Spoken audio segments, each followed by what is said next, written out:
ইন্না আতাইনাকা ইয়া রাসূলুল্লাহ, নিশ্চয় আমি আপনাকে দান করেছি, হেবা করে দিয়েছি, সাব রেজিস্টার করে দিয়েছি কাল কাউসার।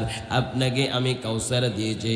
কাউসার মানে হলো আসমান ও জমিনের মধ্যে যত প্রকারের কল্যাণ আছে, আসমান ও জমিনের মধ্যে যত প্রকারের নিয়ামত আছে, আসমান ও জমিনের মধ্যে যত প্রকারের যত মুজিজা আছে, সমস্ত নবীদের যত মুজিজা, তার চাইতে বেশি মুজিজা আমার আল্লাহ আমার নবীকে দান করে দিয়েছেন। আর একটু জোরে বলেন সুবহানাল্লাহ। এই জন্য নবীর কাছে সব পাওয়া যায়, কোথায় কোন ঠিক কিনা? আমার নবী এমন একজন নবী যার কাছে সব কিছু পাওয়া যায়। ইমাম মুসলিম কিতাবুস সালাতের মধ্যে হাদিস কানাকে বর্ণনা করেছেন, বাবুস সুজুদ ওয়াল হাসি আলাইহি, হাদিস নম্বর হলো 1122। কথা বলেন হাদিস নম্বর কত? হাদিস নম্বর হলো 1122। হযরত রবিয়া ইবনে কাব আসলামী রাদিয়াল্লাহু তাআলা আনহু বলেন, একদিন আমি আল্লাহর নবীর সাথে রাত্রি বেলায় একসাথে ছিলাম, আল্লাহর নবীর খেদমতের মধ্যে ছিলাম। আমি আল্লাহর নবীর জন্য হাজতের পানি এবং ওযুর পানি যখন নিয়ে আসলাম, আল্লাহর নবী আমাকে ডাক দিয়ে বললেন, ওরে রবিয়া, আজকে তুমি আমার কাছে যা চাওয়ার আছে চেয়ে নাও, তুমি আমার কাছে যা চাইবে আমি নবী তোমাকে সব কিছু দিয়ে দিব। হযরত রবিয়া বলেন, ইয়া রাসূলুল্লাহ, ফাকুলতু আসআলুকা মুরাফাকাতাকা ফিল জান্নাহ, ওগো নবী আপনার কাছে দুনিয়া চাই না, দুনিয়ার কোনো নাজ নেয়ামত চাই না নবী গো, আপনার কাছে শুধুমাত্র একটা জিনিস চাই, আপনার সাথে জান্নাতের মধ্যে আপনার খেদমত আমি করতে চাই। আল্লাহর নবী ডাক দিয়ে বলেন, রবিয়া রে, এটা তো তুমি পাবে, তুমি আমার কাছে আরো কিছু চাও, আরো কিছু চাও। ও মুসলমান ভাইরা, একটু আওয়াজ দিয়ে বলেন, আমার নবী আমাদেরকে দিতে পারে কিনা? আরো যেরকম পারে কিনা? আল্লাহ রব্বুল আলামিন সূরা নমলের 75 নম্বর আয়াতের মধ্যে বলেন, ওয়া মা মিন গায়িবাতিন ফিস সামাই ওয়াল আরদি ইল্লা ফি কিতাবিম মুবিন। চিৎকার দিয়ে বলো সুবহানাল্লাহ।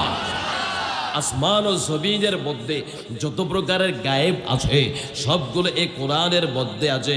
ও মুসলমান ভাইয়েরা, আওয়াজ দিয়ে বলেন, আমার নবীকে এই কোরআন শিক্ষা দিয়েছে কে? আর একটু জোরে কোনা কে?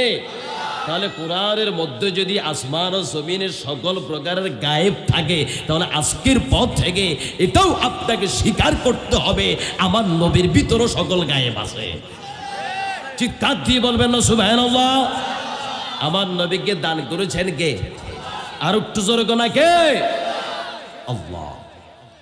এই জন্য সাহাবাই কেরাম আবার নবীর কাছে চাইতেন। সূরা তাওবা 74 নম্বর আয়াত আল্লাহ পাক বলেন, ওয়ামা নাকামু ইল্লা আন আগনাহুমুল্লাহু ওয়া রাসূলুহু মিন ফাদলিহি। সুবহানাল্লাহ বলেন। আল্লাহ পাক বলেন, আল্লাহ এবং তার রাসূল নিজ অনুগ্রহে তাদেরকে ধনী বানিয়েছেন। সুবহানাল্লাহ বলবেন না? কি বুঝলেন? তার মানে আমার আল্লাহও ধনী বানায়, আমার নবীও ধনী বানায়। ঘোষণা কার? এই মুসলমান কথা বল না কেন, ঘোষণা কার? এই ঘোষণা আবার নবী আমাদের মধ্যে পেশ করে গিয়েছেন, যার কারণে বুখারী শরীফের কিতাবুল ইকরাহের মধ্যে হাদিস এসেছে 6944 নম্বর হাদিস। আবার নবী ডাক দিয়ে বলেন, ফা'লামু আন্নামাল আরদু লিল্লাহি ওয়া রাসূলিহি, জেনে রাখো আসমান এই জমিন আল্লাহ এবং তার রাসূলের। আরো জোরে বলেন না সুবহানাল্লাহ।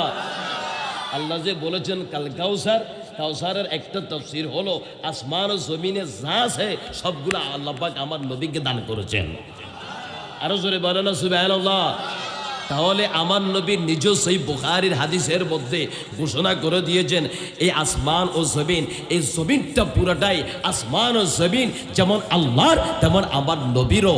ও মুসলমান ভাইয়েরা, এটা আমরা বিশ্বাস করি কিনা? এ কথা বল না কেন, করি কিনা? বুখারী শরীফের হাদিস কিতাবুল ইলম বাবু হিফজিল ইলম, হাদিস নম্বর 119। হযরত আবু হুরায়রা রাদিয়াল্লাহু তাআলা আনহু বলেন, ইয়া রাসূলুল্লাহ, আমি সবকিছু বলে যাই যা আপনার কাছ থেকে শুনে মনে রাখতে পারি না। আল্লাহ নবী ডাক দিয়ে বলেন, ওরে আবু হুরায়রা, তোমার চাদরখানাকে জমিনের মধ্যে বিছাই দাও।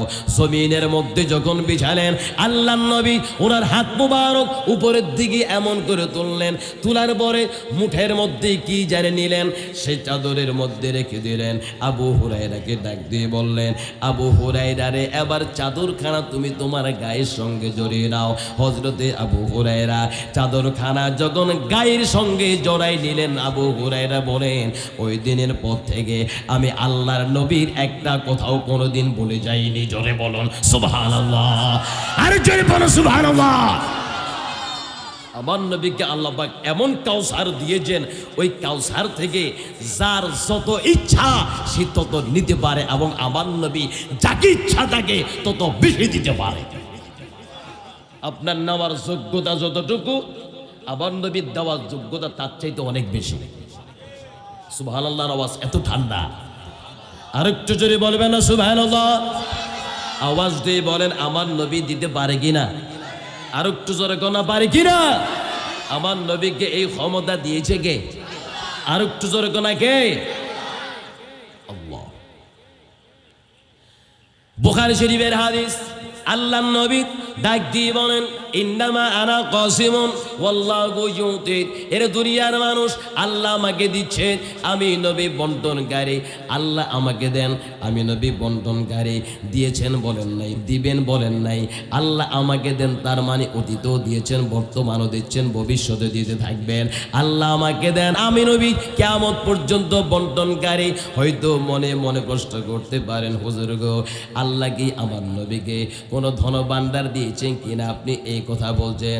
এটা আমার কথা নয়, বুখারী শরীফের হাদিস 7013 নম্বর হাদিস।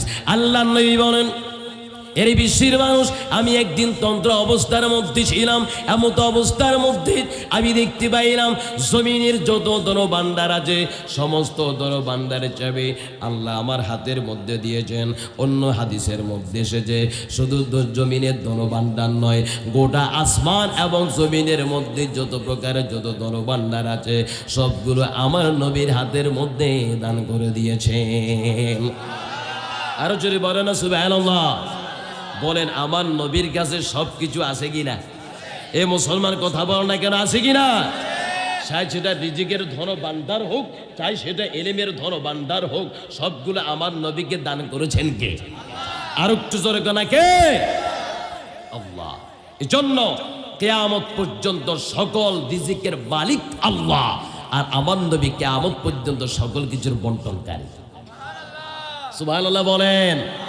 আমার নবী রওজা মুবারক থেকে আমাদের জন্য বন্টন করতেছেন। আমরা যা খাই, যা কিছু আমরা অর্জন করি, এগুলো সবগুলো বন্টনকারী হলেন আমার আপনার নবী। আমার আল্লাহ দাতা হিসাবে সাহায্যকারী, আর আমার আপনার নবী বন্টনকারী হিসাবে সাহায্যকারী। চিৎকার দিয়ে বলুন সুবহানাল্লাহ। বুখারী শরীফের হাদিস, কিতাবুল ইলম, বাবু হিফজিল ইলম, হাদিস নম্বর 120। হযরতে আবু হুরায়রা বলেন, হাফিজতু বির রাসূলিল্লাহি বিআইনি। এর বিশ্বের মানুষ, আমি আল্লাহর নবীর কাছ থেকে দুই প্রকারের ইলম পেয়েছি। এক প্রকারের ইলম আমি তোমাদের কাছে বর্ণনা করেছি, আরেক প্রকারের ইলম যদি আমি তোমাদের সামনে বর্ণনা করি, কুতিয়া হাদাল বুলুম, তোমরা সাথে সাথে আমার গর্দান ফেলে দেবে।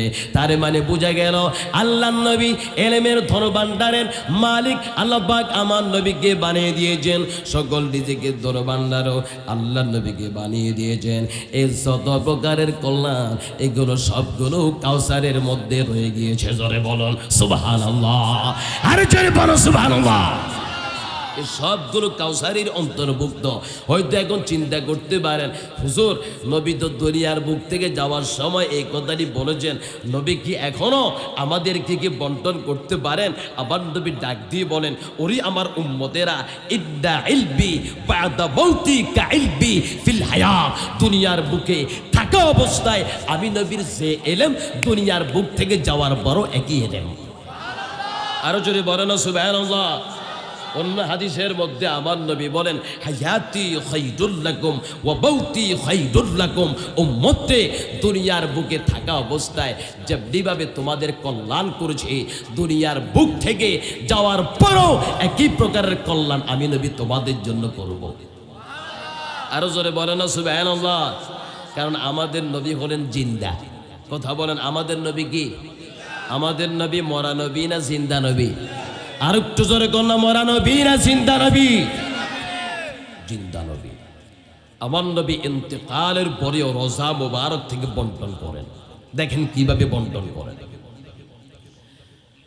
ইমাম বুখারীর উস্তাদ ইমাম ইবনে আবি শায়বা মুসান্নাফ ইবনে আবি শায়বার মধ্যে ৬ষ্ঠ খণ্ড ৩৫৬ পৃষ্ঠার মধ্যে হাদিস খানাকে বর্ণনা করেছেন। হাদিস নম্বর হলো ৩২০০২। হাফিজ ইবনে কাসির রাহমাতুল্লাহি আলাইহি বেদায়া ওয়ান নেহায়ার মধ্যে তিনি হাদিস খানাকে বর্ণনা করেছেন এবং তিনি বলেন ইসনাদুহু সহিহ, এই হাদিসের সনদ হলো সহিহ। ইমাম আসকালানি আল ইসাবার মধ্যেও হাদিস খানাকে বর্ণনা করেন। বাতিলদের ইমাম ইবনে তাইমিয়া তার ইকতিদাউ সিরাতিল মুস্তাকিমের মধ্যেও হাদিস খানাকে বর্ণনা করেছেন। আল্লাহর নবীর একজন সাহাবী আল্লাহর নবীর রোজা মুবারকের কাছে গেলেন, ইয়া রাসূলুল্লাহ, ওগো নবী, ইস্তাসকিল উম্মতিকা ফা ইন্নাহুম ক্বাদ হালাকু। নবী গো, একটু বৃষ্টির ব্যবস্থা করে দেন, আপনার উম্মতেরা তো ধ্বংস হয়ে যাচ্ছে। ও মুসলমান ভাইয়েরা, একটু আওয়াজ দিয়ে বলেন, আমার নবী বৃষ্টির ব্যবস্থা করে দিতে পারে কিনা? আর যেরকম পারে কিনা? মনে বড় আশা ছিল যাব মদিনায়। কষ্ট হচ্ছে? এ মুসলমান কথা বলেন, কষ্ট হচ্ছে? একটু বলেন, মনে বড় আশা ছিল যাব মক্কাওয়ালা মদিনাওয়ালা, মক্কাওয়া আমায় তুমি দেখা দাও। মনে বড় আশা ছিল। বুড়ো বুড়ো বাবারা আর কালো কালো ভাইয়েরা একটু জোরে জোরে আওয়াজ দিবেন। হাদিস শরীফের মধ্যে আছে, একটা কালা মানুষ আর একটা বুড়া মানুষও বেহেশতের মধ্যে যাবে না। খোদার কসম, একজন কালা মানুষ আর একজন বুড়া মানুষ বেহেশতে যাবে না। আমার এই মুরব্বীর মুখ কালো হয়ে গেছে। যদি নবীর প্রেম থাকে, ভালোবাসা থাকে, জওয়ান হয়ে সুন্দর হয়ে জান্নাতের মধ্যে যাবে। আরেকটু জোরে বলেন না সুবহানাল্লাহ। সেই নবীর আশিকদের গলার আওয়াজ কি আসতে হবে না জোরে? কথা বলেন, আসতে না জোরে? জোরে জোরে বলেন, মনে বড় আশা মক্কাওয়ালা মদিনাওয়ালা, মক্কাওয়া মদিনাওয়ালা, আমায় তুমি দেখা দাও। মনে বড় আশা, মনে বড় আশা। চিৎকার দিয়ে বলেন মারহাবা।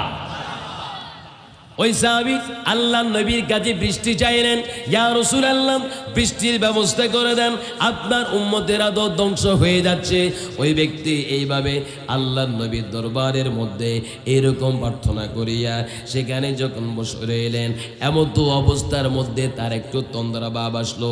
তন্দ্রা ভাবের মধ্যে আল্লাহর নবী তার তন্দ্রা ভাবের মধ্যে তাকে দেখা দিলেন, তাকে ডাক দিয়ে বললেন, ওরে আমার সাহাবী, এক্ষুনি আমার ওমরের কাছে চলে যাও, আমার ওমরকে আমি নবীর সালাম কেন তুমি পৌঁছে দাও এবং আমি আমার ওমরকে বলে দাও অতি সত্য তোমাদের জন্য বৃষ্টির ব্যবস্থা করে দেওয়া হয়েছে। জোরে বলুন সুবহানাল্লাহ। আর জোরে বলুন সুবহানাল্লাহ। আওয়াজ দিয়ে বলেন, আমার নবীকে এই ক্ষমতা দিয়েছে কে? আর একটু জোরে গোনা কে? আল্লাহ।